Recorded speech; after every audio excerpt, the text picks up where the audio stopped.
of Asia. And thank you, organizers, Professors Sangeeta, Professor Swaran Singh, Professor Arvind, and Reena ji. Thank you also because you still feel that Russia is part of the big league. So that status is no longer granted to Russia in many other fora and conferences. So thank you for that also.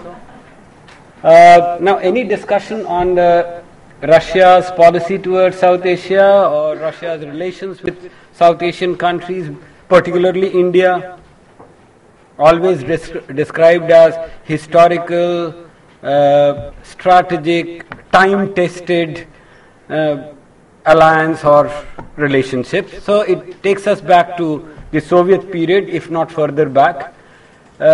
Coming to the Soviet foreign policy, and especially Soviet policy towards the third world countries, Afro-Asian countries, the ideological underpinning was support for anti-colonial struggle or for anti-imperialist struggle and support for non-capitalist path of development.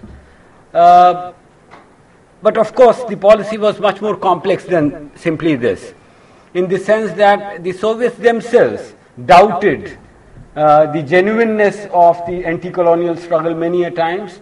Lenin had a long debate with M.N. Roy on this issue way back in 1919 at the Second International, Communist International. During the interwar period, off and on, they were largely supporting the anti-colonial, anti-imperialist national liberation movements, but off and on, they had doubts about its progressive nature. And certainly, after India's independence in 1947, during the period of tight bipolarity, they were not very enthusiastic, the Soviets. And for a time, they doubted the genuineness of India's independence, saying that they are hanging to the coattails of the British. The fact that India remained a member of the Commonwealth, British Commonwealth, Nehru's personal rapport with former colonial masters, liking for Mountbattens and all. So Stalin was not very convinced. But this approach, incidentally, even the US, and then India's neutrality or non-aligned policy, that also was not something which Soviets, neither the Americans, fence-sitters, Dulles called it fence-sitting, non-alignment. So they did not fully appreciate. It took some time, death of Stalin 1953, and after that, the post-Stalin Soviet leadership had a reassessment of their policy towards Asia, policy towards the non-aligned movement. And they said, they came out with this at the 20th Party Congress in 1956, they now reassessed their approach and policy and said that a vast zone of peace has emerged between the capitalist world and the communist world, which follows a largely progressive domestic policy and is following a neutral external or foreign policy, and these countries need to be cultivated. And therefore, that provided the ideological justification. And then there were so many other resolutions during that party congress. Non-capitalist path of development, the acceptance of peaceful transition to socialism. Even parliamentary system was considered as a possible means to achieving socialism.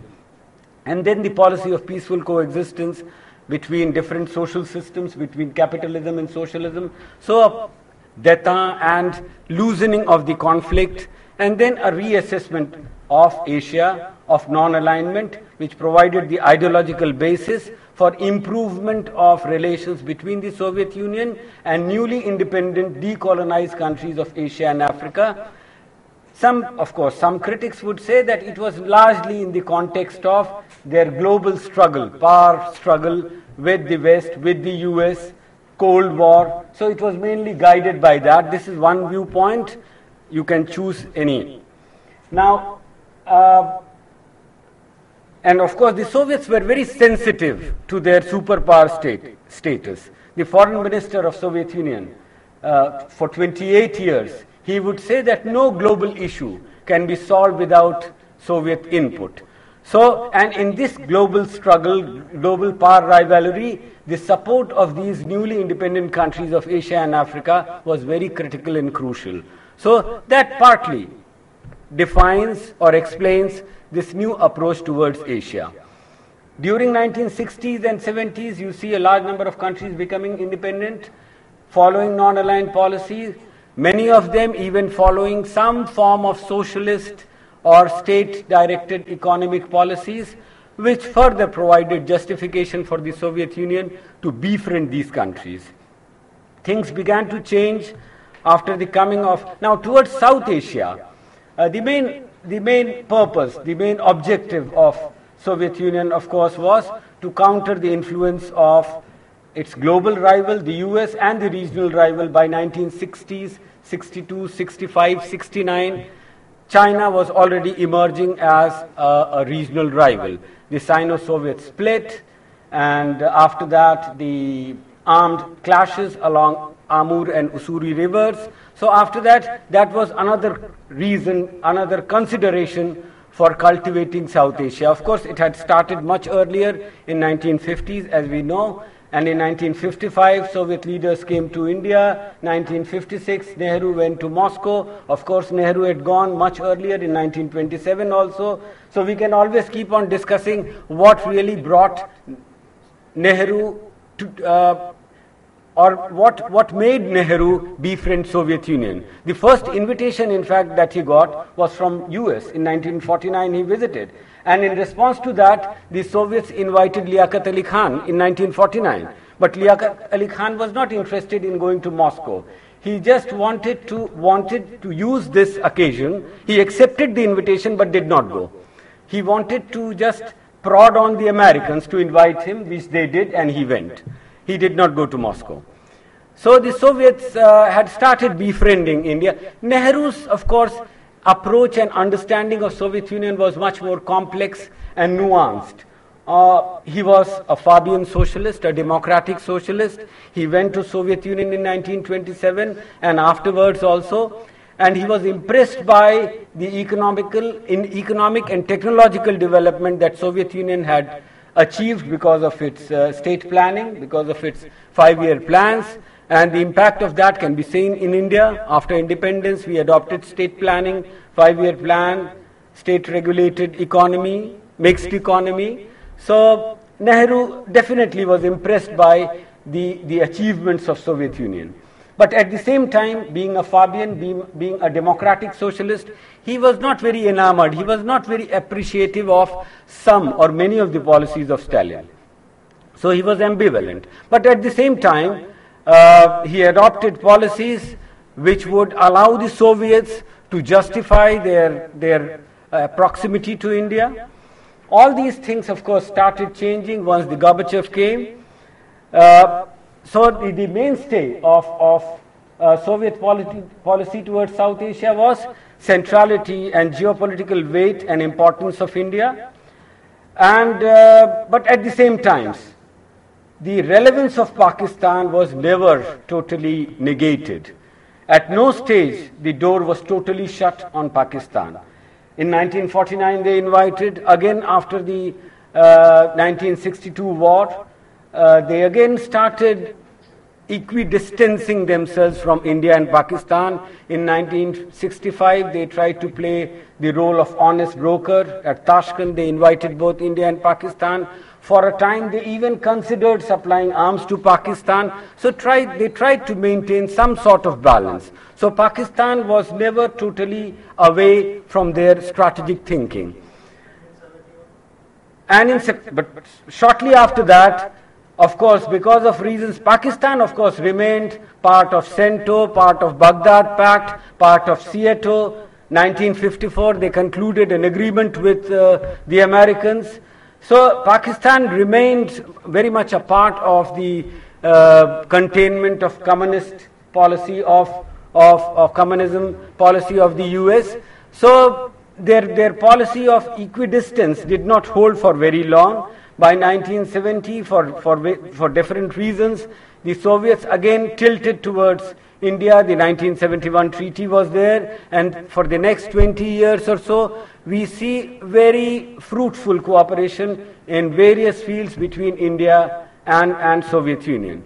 By the end of 1980s, once Gorbachev launched his new political thinking on foreign policy, things started moving or changing once again. Gorbachev emphasized de-ideologization of foreign policy, that foreign policy should not be guided by ideological considerations. He believed in his book Perestroika, Restructuring, the name of the book is Perestroika. He said that the world is an interdependent, interconnected and integral whole. He talked about common interest of humanity. He said that many of the common problems, and he listed nuclear holocaust, environment, third world debt also he called a global problem, and he believed that these global problems cannot be solved unilaterally by one bloc or the other. In order to solve them, they need to come together with US, with West, with China, with Iran, like Soviet intervention in Afghanistan. That became a big issue in Soviet relations with China, with Iran, even with Pakistan, with the West and US. So disengagement from regional conflicts, or Vietnam's intervention in Cambodia, that was another hindrance in normalization of Sino-Soviet relations. So the policy of disengagement. Towards the third world, there was a feeling and a perception in Soviet Union among the leadership and also among the academia that Soviet Union was subsidizing its allies in third world, that it was not a mutually advantageous relationship. It was a one-way relationship in which Soviet Union was subsidizing economies from Cuba to Vietnam, from Ethiopia, partly India, not wholly. But Soviet Union believed that now the time is when we need to build a new type of relationship with the third world, a mutually advantageous relationship in which Soviet Union is not just subsidizing these third world allies and friends, but also getting something out of them, and something substantive, not just political influence, but something more than that. So that led to another rethink, and then the disengagement from Afghanistan. For that, Soviets believed that they needed to cultivate Pakistan once again, and especially the question of POWs. Many of the Mujahideen groups had captured Soviet soldiers or military personnel in Afghanistan, and their release was the foremost consideration of the Soviets during 1990-91. For that, they needed support and help from Pakistan. So that made them reorient their policy towards Pakistan once again. They started during the last days of the Soviet Union, the last year of the Soviet existence. In fact, in 1991, Alexander Rutskoy, the then Russian vice president, made a trip to Islamabad in which he talked about, and even before that, in November 1991, for example, the Soviets supported Pakistan-sponsored resolution on nuclear-free zone in South Asia. In December, Rutskoy visits Islamabad. In March, April 1992, there was a conference in Moscow on relations between Pakistan and CIS countries. So you see a rethink in Soviet Union where they started believing that overemphasis or their India-centric view of South Asia is hindering their relations with Pakistan, with many other Muslim countries, and they need to redefine it, rebalance it. So in 1991-92, you see that. But of course, that policy did not continue for long, and very soon you see that there is a rediscovery of India. Now, during 1990s, if you have read something on Soviet foreign policy, it is generally believed that Soviet foreign policy was oscillating between two positions or two schools of thought. One was called the Westerners or Westernizers or Atlanticists, who believed that post-Soviet Russia, now we are in post-Soviet period. So post-Soviet Russia need to integrate itself with the Western Committee of Community of Nations. So integration of Russia into Western political economy and security system became the prime objective of post-Soviet Russian foreign policy. And so this was early 1990s. Of course, it did not continue for very long.